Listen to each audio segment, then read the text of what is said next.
이제 빛의 자녀로 살아가라, 빛의 자녀로 살아가기라는 제목으로 하나님의 말씀 증거하겠습니다. 오늘 우리가 읽은 데살로니가 전서는 데살로니가서는 두 편으로 쓰여진 편지입니다. 데살로니가 전서, 데살로니가 후서. 그 중에서도 우리는 첫 번째 편지의 뒷부분을 읽었습니다. 이 편지는 사도 바울이 데살로니가에 있었던 그리스도인에게 쓴 편지입니다. 데살로니가 성도들과 그리고 사도 바울은 어떤 관계가 있었고 왜 그들에게 편지를 보내었던 것일까요? 이 배경을 알게 되면 오늘 본문을 더 잘 이해할 수 있습니다. 먼저 지리적인 것을 한번 살펴보겠습니다. 데살로니가는 지금의 그리스 대륙에 위치한 한 도시입니다. 당시에는 지금의 그리스 전 지역을 성경에서 우리가 흔히 봤던 지역으로 마게도냐라는 지역으로 불렸습니다. 사울은 이 데살로니가에서 복음을 전했던 적이 있었습니다. 데살로니가까지 사도 바울이 전도 여행을 가서 거기서 복음을 전하는 것이죠. 그 과정은 이렇습니다. 사도행전 16장에서 바울은 신라라는 동역자와 함께 두 번째 전도 여행을 떠나게 됩니다. 이것을 제2차 전도 여행이다 라고 부릅니다. 안디옥을 떠난 바울과 신라는 1차 전도 여행 때 복음을 전했던 길리기아 지방에 세워진 교회들과 성도들을 방문해서 격려하는 일을 했습니다. 이제 그런 중에 거기에서 디모데라고 하는 바울의 제자가 되는 아들이 되는 그런 사람을 만납니다. 그리고 디모데가 이 선교팀에 합류하게 되면서 이제 이후 진행될 두 번째 전도 여행에 기대감이 더욱 차오르게 됐습니다. 선교팀은 이제 해안가 지역이었던 길리기아에서 보다 북쪽인 내륙 지방으로 올라가서 부르기아 그리고 갈라디아라는 지역을 돌아다니고 어떻게 하면 여기서 복음을 전할 수 있을까 그렇게 하고 돌아다닙니다. 그러다가 조금 더 북쪽에 있는 비두니아라는 곳에서부터 시작해서 아시아에 있는 전 지역에 복음을 전하겠다라고 계획을 세웠습니다. 그런데 성령께서 아시아에서 복음을 전하게 하는 것을 멈추시고 북쪽이 아닌 서쪽에 무시아 지역에 있는 드로아라고 하는 항구 도시로 그들을 이끌어 가십니다. 거기에서 밤에 환상 중에 바울에게 한 사람이 나타납니다. 마게도냐 사람이 나타나서 건너와서 우리를 도우라. 이것을 보고서 이 환상 때문에 바울은 아시아로 가는 것을 하나님께서 원치 않으시고 마게도냐로 가기 원하시는구나. 그렇게 하고 마게도냐로 가기로 결정합니다. 그러니까 지금의 유럽 지역입니다. 여러분 튀르키예의 수도인 이스탄불 가보신 분들 계시죠? 가보신 분들은 아실 텐데 이스탄불이 전 세계적으로 유명한 이유가 있어요. 케밥 때문은 아니고요. 한 도시 안에, 그러니까 이스탄불이라는 도시 안에 아시아와 그리고 유럽이 공존하기 때문입니다. 그게 굉장히 유명해요. 그래서 사람들이 그 어떤 상징적인 그 도시에 가보고 싶은 것이죠. 지금도 아시아 지구에서 유럽 지구에서 아시아 지구를 왔다 갔다 하려고 하면 페리를 타고 이동해야 된다고 합니다. 바울 선교 일행이 머물렀던 드로아라는 도시는 이스탄불에서 조금 아래에 위치한 도시예요. 그래서 거기 드로아에서 배를 타고 아시아로부터 유럽까지 건너가게 된 것이죠. 그리고 우리가 익히 알고 있는 빌립보라는 도시에 도착을 했습니다. 이제 진정한 의미의 제2차 전도여행이 시작되었습니다. 빌립보를 시작으로 암비볼리, 아볼로니아, 데살로니가, 베레아, 아덴, 고린도 이런 도시들을 다니면서 마게도냐 전 지역에 있던 도시들, 특별히 좀 더 크고 그리고 사람들이 많이 모이는 도시들을 따라서 복음이 증거되기 시작했습니다. 이 이야기가 사도행전 16장에서 18장까지 나오는 이야기입니다. 하실 수 있으면 여러분 꼭 한번 읽어보시면 좋겠습니다. 그렇게 성령께서 이끌어 가셨으니까 얼마나 탄탄대로가 펼쳐졌을까요? 가는 곳마다 환대받고 복음이 막 흥망하고 그리고 평안한 선교 여정이었겠죠? 안타깝게도 오히려 반대였습니다. 생각보다 어려움이 많았어요. 빌립보에서는 폭행을 당하고 감옥에 갇힙니다. 여러분 들어보셨죠? 바울과 신라가 감옥에서 찬양을 했더니 옥문이 열렸더라. 그게 빌립보의 사건이에요. 우리는 은혜에 집중하지만 사실은 폭행을 당하고 감옥에 갇힌 사건입니다. 거기에서 바울이 로마 시민권자라는 걸 알고 거기 로마에 있던 군인들이 와서 바울에게 빌립보를 떠나달라고 요청합니다. 그래서 그 다음으로 간 곳이 데살로니가입니다. 근데 데살로니가에서도 오래 머무르지를 못했습니다. 데살로니가에서 복음을 전했을 때 바울과 실라를 따르는 사람들이 생겼어요. 그 중에서는 유력한 사람들도 있었습니다. 문제는 거기에 있었던 유대인들이 시기를 해서 불량배를 섭외를 합니다. 그래서 바울과 실라를 납치하려고 해요. 바울과 실라가 머물던 집을 급습하는데 거기 없는 거죠. 그래서 거기 있던 사람들을 대신 잡아갑니다. 그런 소동이 있은 다음에 바울과 신라의 목숨이 위험하니까 거기 있던 이제 믿음의 형제들이 바울과 신라를 도시 밖으로 이동시킵니다. 그래서 옆 도시에 있는 베레아라는 도시로 가게 됩니다. 베레아에서도 사람들이 바울과 신라의 가르침을 받고 막 모이기 시작했습니다. 부흥이 막 일어났어요. 그러니까 그 소식을 또 데살로니가에 있던 유대인들이 또 들은 거예요. 그래서 그들이 또 불량배를 섭외해서 이제 바울과 실라를 또 잡으러 옵니다. 베레아까지 쫓아와서 생명을 위협하는 것이죠. 그러니까 당시에 바울이 얼마나 긴박했던지 다른 도시로 또 도망갈 때 실라와 디모데하고 헤어지게 됩니다. 그러니까 같이 갈 정신이 없었던 거예요. 그러니까 데살로니가에는 굉장히 잠깐 머물렀던 것으로 보입니다. 그런데 바울 일행이 그렇게 잠시 머물렀지만 데살로니가에 교회가 세워졌습니다. 그것도 매우 든든한 교회로 성장해서 세워진 것이죠. 데살로니가 전서 1장 6절에서 8절 말씀에 이렇게 나옵니다. 또 너희는 많은 환난 가운데서 성령의 기쁨으로 말씀을 받아 우리와 주를 본받는 자가 되었으니 그러므로 너희가 마게도냐와 아가야에 있는 모든 믿는 자의 본이 되었느니라. 주의 말씀이 너희에게로부터 마게도냐와 아가야에만 들릴 뿐 아니라 하나님을 향하는 너희의 믿음의 소문이 각처에 퍼졌으므로 우리는 아무 말도 할 것이 없노라. 데살로니가 교회 성도들의 모습은 모든 믿는 자의 본이 될 만한 모습이었다고 나옵니다. 마게도냐뿐만이 아니에요. 당시의 모든 그리스도인들에게 이 데살로니가의 교회의 성도들의 믿음이 막 빛나고 소문이 나기 시작한 거예요. 그래서 그들의 믿음이 막 소문이 났기 때문에 사도 바울이 이제 편지에서 이런 말을 이렇게 적어요. 우리는 아무 말도 할 것이 없노라. 이게 무슨 말이에요? 말이 필요가 없다. 말이 필요가 없는 사람들, 그 사람들이 데살로니가 성도들이었다는 것이죠. 그런 데살로니가 교회도 그런데 몇 가지 문제와 고민이 있었습니다. 바울은 2번이나 데살로니가에 직접 가고자 했어요. 그런데 데살로니가전서를 읽어보면 사단이 막았다 이렇게 표현합니다. 2번이나 가고자 했지만 못 가요. 그래서 누구를 보내냐면 디모데를 보냅니다. 디모데를 보내서 그 교회에 있었던 어려움이나 문제가 있으면 한번 들어보고 와라. 그래서 디모데가 와서 그 교회의 여러 가지 사정이나 질문들을 가지고 와요. 근데 그걸 듣고 적은 편지가 데살로니가 전서와 후서입니다. 이제 그 문제 중에 하나가 바로 재림에 대한 문제였습니다. 더 정확하게는 재림에 대한 오해였습니다. 재림은 여러분 재림 처음 들어보신 분들도 계실 것 같아요. 요즘은 재림에 대한 설교를 거의 들어보기가 어려운 것 같고 실제로 재림에 대해서도 그 주제가 지금 현대에 살아가고 있는 현재를 집중해서 살아가고 있는 사람들에게 잘 와닿지 않는다고 생각해서일까요? 잘 들려지는 그런 주제는 아닌 것 같아요. 재림은 무엇이냐면 예수님의 다시 오심, 다시 임하신다. 예수님의 초림이 있고 부활하신 다음에 승천이 있고 다시 오시겠다 하신 그 약속이 바로 재림입니다. 재림의 날에는 심판이 있다고 성경에서는 적혀 있습니다.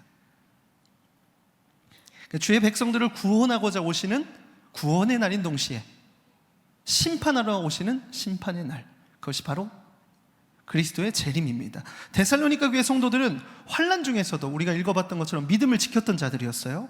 그들에게 유일한 소망이 있다면 재림의 날에 구원을 받는 것이었습니다. 곧 주님이 자신들을 구원하시기 위해서 속히 오시리라는 믿음 가지고 이 땅에서의 삶이 비록 어렵지만 힘들지만 흔들리지 않고 믿음을 지켰던 거예요. 그래서 믿음이 소문이 날 정도로, 그러니까 믿음이 소문났다는 건 반대로 뒤집으면 그들이 재림을 얼마나 사모하고 어려움 가운데 굴복하지 않고 끝까지 믿음을 지켰는가, 그렇게 볼 수 있는 것이죠. 그런데 문제는 시간이 흐르면서 살아가는 가족과 교우들 중에 죽는 사람이 생겨난 것입니다. 주님이 분명히 곧 오신다고 했는데 왜 안 오시지? 아니 그럼 그 전에 죽은 내 가족과 그리고 함께 믿음을 지켰던 교우들이 구원을 받는 것이냐 아니면 못 받는 것이냐 하는 질문이 생긴 것이죠. 이들이 했던 오해는 이런 거예요. 재림의 날에 예수님이 오실 때 살아있어야만 구원을 받는다 하는 오해가 있었던 거예요. 그러니까 그런 잘못된 이해를 가지고 있으니까 누가 죽었어요. 사랑하는 가족과 함께 신앙생활을 했던 지체가 죽게 된 거예요. 그러니까 예수님 오시기 전에 죽었네? 이거 어떡하지? 큰일 났다. 그리고 점점 이제 자기도 나도 예수님 오시기 전에 죽으면 어떡하지? 이런 고민이 생겨나서 불안해진 것이죠. 혼란스럽고, 그래서 너무 슬프고 자신 역시 주님의 재림 임하기 전에 죽을까 봐 두려웠던 것입니다. 사도 바울이 데살로니가에 머물렀던 시간이 워낙 짧았던 것 같아요. 그러니까 복음은 전했고, 그리고 예수님께서 말씀하신 그 중요한 것들은 다 가르쳤는데 아주 이제 세부적인 거, 그런 것들에 대해서 특별히 재림은 어떻게 일어나고 주의 재림은 어떤 일이 나타나며, 그리고 재림이 일어나면 그 죽었던 자들이 살아나고 살았던 자들은 거룩한 우리 가장 그 존귀한 몸을 입고 주님과 영원히 산다, 이런 얘기를 잘 못 들었던 것 같아요. 그러니까 잘못된 오해를 하고 있었죠. 재림과 부활에 대한 이야기들이 그들이 몰라서 오해를 한 것입니다. 사도 바울은 그 오해를 풀어주고자 그 내용을 편지에 담아서 가르쳐 준 것이죠. 그 내용이 오늘 본문 바로 앞에 있었던 데살로니가 4장에 쓰여 있어요. 요약하면 이렇습니다. 죽음 뒤에도 부활이 있고, 심지어 죽은 자가 산 자보다 먼저 주님을 만난다, 이렇게 말씀한 것이죠. 그들로서는 이게 처음 듣는 내용이었겠죠.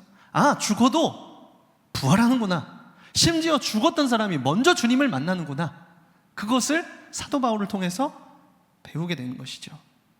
사도 바울은 이렇게 말해요. 그것을 서로 고백함으로 두려움과 불안함 가운데 있는 성도들을 서로 위로해라. 그러니까 예수 그리스도의 재림이 그리스도인들에게 소망이 된다는 사실을 서로 고백하고 위로해라, 이렇게 말하는 것이죠. 편지를 읽고서 자신들이 재림의 때에 구원인을 받는 방식에 대해서 오해하고 있었다는 것을 그들이 알게 됐습니다. 그럼에도 해결하지 못했던 질문 한 가지가 있었을 것 같아요. 그것은 뭐냐면, 그렇다면 주의 재림은 언제 일어나는가? 시기에 대한 문제죠. 때에 대한 질문이에요. 오늘 우리가 읽은 본문이 바로 그에 대한 대답입니다. 오늘 본문 1절에 3절 말씀을 보겠습니다. 형제들아, 때와 시기에 관하여는 너희에게 쓸 것이 없음은 주의 날이 밤에 도둑같이 이를 줄을 너희 자신이 자세히 알기 때문이라. 그들이 평안하다 안전하다 할 때에 임신한 여자에게 해산의 고통이 이름과 같이 멸망이 갑자기 그들에게 이르니 결코 피하지 못하리라. 이미 알고 있는 내용이에요. 사실 언제 임할지 시기는 모른다, 이런 정도는 알고 있었던 것 같아요. 그런데 그들이 예수님의 재림에 대해서 시기를 알고 싶었던 것이죠. 바울은 재림의 날의 때는 누구도 알 수 없다라고 답변했습니다. 그러나 동시에 재림의 날에 대해서 이렇게 설명합니다. 갑자기 임하고 임박하였으며 누구도 피할 수 없다. 그러니까 시기는 알 수 없지만 재림은 어떤 것이다 라고 설명하는 것이죠. 누구도 피할 수 없는 심판, 그것은 곧 하나님의 주권입니다. 아무도 피할 수 없습니다. 오늘 당장 예수님이 오시면 여기서 피할 사람이 아무도 없는 거예요. 단 한 사람도. 그러니까 한 사람도 피할 수 없는, 그러나 언제 올지 모르는 임박한 그 심판과 구원의 날이 재림이라는 것이죠. 시기를 알 수 없기 때문에 이제 하나님의 주권은 더욱 선명해집니다. 그렇게 사도 바울은 시기에 집중하는 것이 아니고 재림의 날을 준비하는 태도에 대해서 가르쳐 줍니다. 그 다음에 본문 4절 5절 말씀 우리가 한 목소리로 같이 읽겠습니다. 시작. 형제들아, 너희는 어둠에 있지 아니하매 그날이 도둑같이 너희에게 임하지 못하리니 너희는 다 빛의 아들이요 낮의 아들이라. 우리가 밤이나 어둠에 속하지 아니하나니. 아멘. 바울은 주의 재림이 도둑과 같이 임한다고 해서 두려워할 필요가 없다. 시기를 모른다고 해서 두려워할 필요가 없다. 왜요? 성도들은 밤과 어둠에 속하지 않고 낮과 빛에 속했기 때문입니다.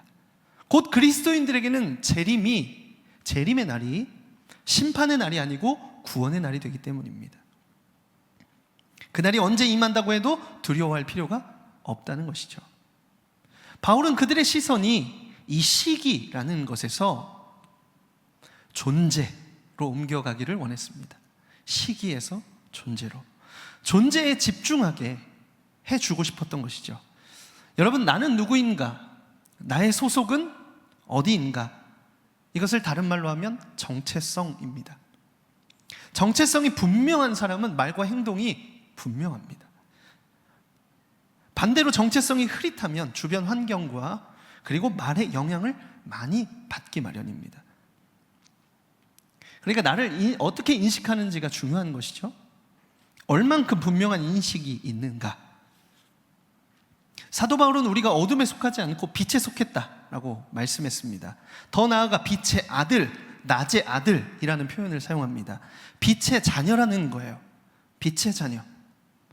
이것은 하나님이 어떠한 분이신가와 그리고 내가 누구인가를 함축한 말입니다. 빛의 자녀. 요한일서 1장 5절에 하나님에 대해서 이렇게 증언하고 있습니다. 우리가 그에게서 듣고 너희에게 전하는 소식은 이것이니 곧 하나님은 빛이시라. 그에게는 어둠이 조금도 없으시다는 것이니라. 예수님께서 하나님에 대해서 증언하실 때 하나님은 빛이시라. 조금도 어둠이 없으신 분이다. 그러니까 하나님 빛이세요. 어둠이 없어요.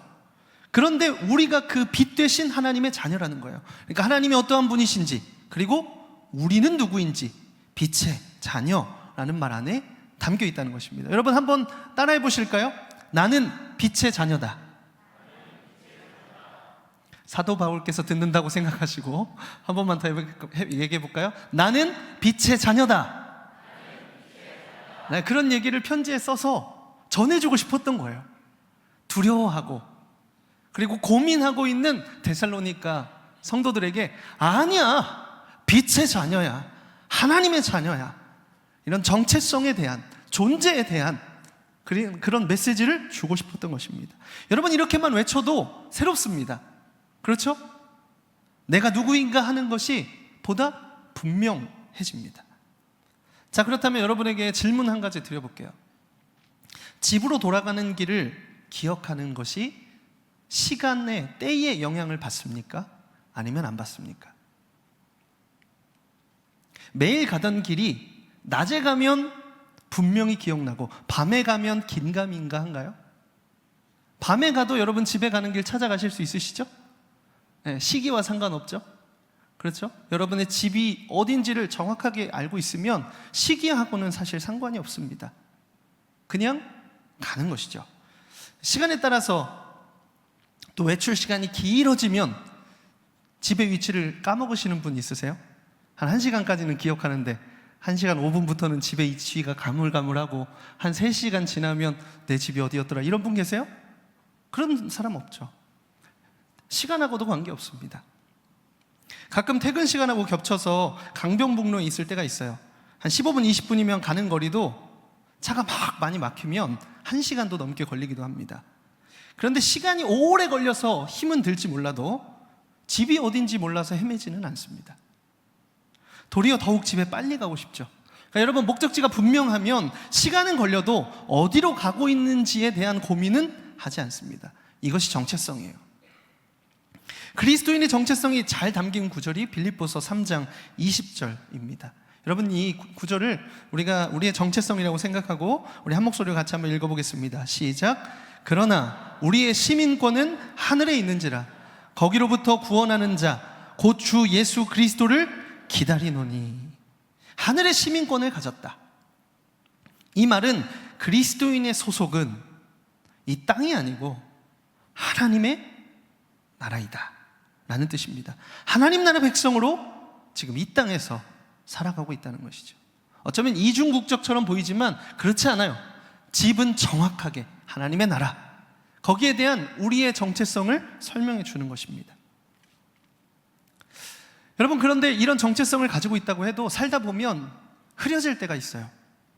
이유는 다양해요. 너무 많은 역할이 있어서, 삶이 고되고 힘들어서, 세상이 정해주는 모습으로 살다 보니까 조금씩 틈을 타서 들어오는 죄에 물들어서 하나님 자녀라는 정체성이, 그리스도인이라는 정체성이 흐릿해집니다.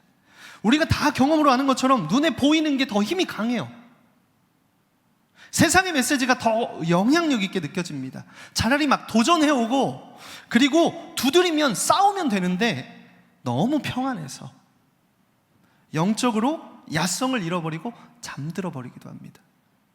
나라는 존재가 누구인지 생각할 힘이 없는 거예요. 말씀을 들어도 이것이 내 안에서 작동할 만한 힘이 없는 거예요. 이게 사단의 전략입니다. 그래서 사도 바울은 뒤이어서 이렇게 말씀으로 권면해요. 본문 6절 말씀에, 그러므로 우리는 다른 이들과 같이 자지 말고 오직 깨어 정신을 차릴지라. 자지 말고 깨어나라. 경각심 가지라는 거죠. 어디에 속하였는지 확인해라. 내가 누구인지 다시 확인하라는 것입니다. 정신을 차리는 방법은요, 그러면 어떻게 하는 걸까요? 정신을 차려라. 그러면 어떻게 해야 정신을 차릴 수 있을까요? 어떻게 잠자던 자들이 깨어나고 내가 어둠에 속하지 않고 빛에 속하였다라고 깨닫게 되는 것일까요? 우리 본문 8절 말씀 같이 한 목소리로 읽어보고 싶습니다. 시작. 우리는 낮에 속하였으니 정신을 차리고 믿음과 사랑의 호심경을 붙이고 구원의 소망의 투구를 쓰자. 여러분, 투구와 호심경, 호심경은 곧 가슴을 보호하는 갑옷이에요. 이거 언제 입습니까? 네, 전투할 때, 전쟁이 일어났을 때 입는 거잖아요. 에베소서 6장 11절에서 12절에 이렇게 말씀합니다. 이거 우리 한 목소리로 같이 읽겠습니다. 시작. 마귀의 관계를 능히 대적하기 위하여 하나님의 전신갑주를 입으라. 우리의 씨름은 혈과 육을 상대하는 것이 아니요 통치자들과 권세들과 이 어둠의 세상 주관자들과 하늘에 있는 악의 영들을 상대함이라. 전신갑주를 입으래요. 왜요? 영적인 전쟁이 있대요. 그러니까 우리는 눈에 보이는 것, 혈과 육의 전쟁이 아니고 영적인, 세상을 주관하고 다스려가는 영적인 존재, 어둠에 속한 자들과 우리는 다른데, 그런데 거기서 충돌이 일어나는데 우리가 그걸 모르고 있는 거예요. 잠들어 있어서. 깨어나라는 것이죠. 여러분, 우리가 이런 사실을 분명하게 알아야 돼요. 그래서 잠들어 있으면 깨어나야 됩니다. 구원받아 하나님의 자녀가 되었다면 그런 고백으로 우리가 구원의 소망의 투구를 쓰는 것입니다. 여전히 함께 하시며 영원한 생명으로 인도하시는 주님을 바라보며 믿음으로 호심경을 착용하는 거예요.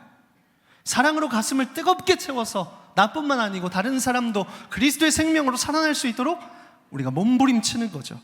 여러분, 그것이 이 땅에서 우리의 정체성을 잃어버리지 않게 하고 하나님 나라의 백성으로 빛의 자녀로 살아가게 하는 방법이라는 것입니다. 여러분, 우리가 앞서 나눴던 것처럼 데살로니가 교회 성도들은 재림에 대해서 잘 몰랐습니다. 살아있을 때 재림하셔서 구원받는다고 오해했어요. 그러나 그들에게 분명했던 것이 한 가지 있었습니다. 그것은 재림을 통한 구원의 소망이었습니다. 그렇게 그들은 현실의 어려움 속에서도 믿음을 지켰어요. 재림에 대해서 정확하게는 몰랐을지언정 구원의 소망을 가지고 재림의 때를 기다렸다는 것입니다. 이 땅에서의 삶이 끝이 아니고 우리가 반드시 돌아갈 곳이 있는데 그 소망으로 믿음을 지켰던 것이죠. 재림의 소망을 가진 사람은 어두움에 속할 수가 없습니다. 재림의 소망을 가진 사람은 하나님 나라의 백성이라는 정체성이 분명합니다. 사랑하는 여러분, 여러분은 지금 어디에 속하여 계십니까? 여러분의 정체성은 무엇입니까? 혹시 좀 희미하십니까? 정확하게 나의 정체성은 이것입니다. 누가 뭐라고 해도 붙들 수 있는 정체성이 있으십니까? 그래서 여러분, 하실 수 있으면 여러분 아멘 혹은 예 라고 믿음으로 한번 반응해 보시겠습니까? 여러분 빛의 자녀이십니까? 아멘. 여러분 그리스도께 속하셨습니까? 하나님 나라 백성이십니까? 아멘. 여러분, 우리의 존재는 어둠에 있지 않고 빛에 있습니다. 빛의 자녀로 우리를 부르셨습니다. 데살로니가 성도들만 부르신 것이 아니고 오늘 예수 그리스도를 믿는 우리 모두를 빛 가운데 빛의 자녀로 부르셨습니다. 우리가 이 땅에서 이 약한 세상에서 살아가면서 계속해서 정체성을 지켜갈 수 있는 빛의 자녀로, 하나님 나라 백성으로 살아갈 수 있는 유일한 방법은 주의 재림을 바라보며 사는 것입니다. 이 땅에서의 삶이 마지막인 것처럼 살지 않고, 잠들어서 흘러가는 대로 살지 않고, 돌아갈 곳, 주께서 예비하신 곳, 영원한 생명이 주어졌음을 믿고 이 땅에서의 삶을 승리하며 사시기를 주님의 이름으로 축원드립니다.